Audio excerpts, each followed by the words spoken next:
very little money goes to the places where there's great need for evangelization to happen, disciples are made, and churches started. Italy, for example, is one of those places.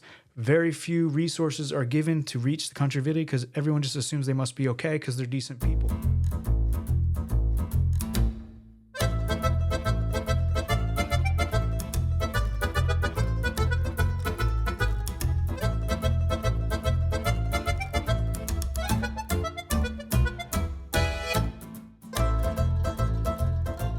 From J.D. Payne in one of his books on missions.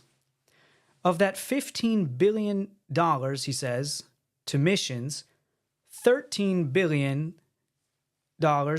supported pastoral ministry in World C contexts.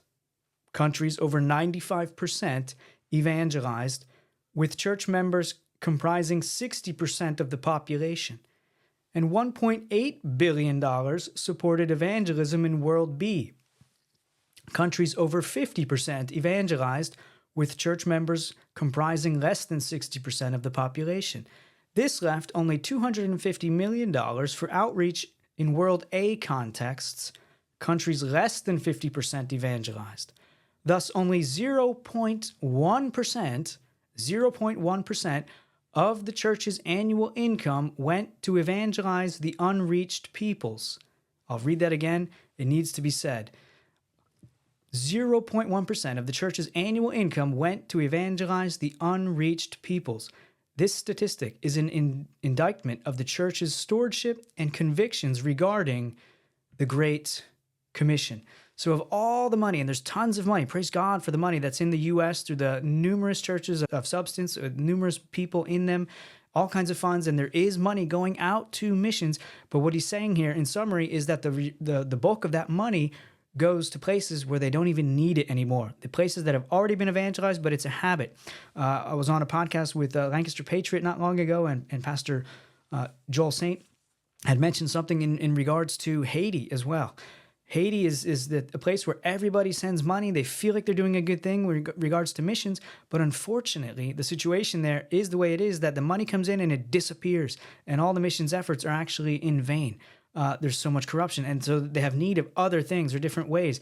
But it's this great way for people to raise funds. It pulls at the strings of the heart, and people give all kinds of money towards certain needs, but it's a dead-end street, so to speak.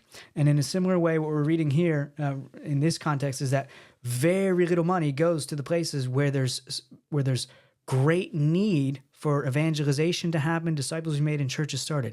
Italy, for example, is one of those places. Very few resources are given to reach the country of Italy because everyone just assumes they must be okay because they're decent people. But they don't know the gospel. They haven't heard the gospel. The church evangelicals are less than 1%. It's 0 point something percent in the country of Italy. And very few churches, they gather in tiny little rooms, 10, 20, 30 people, and they'll stay that way, that size, for years and years and years.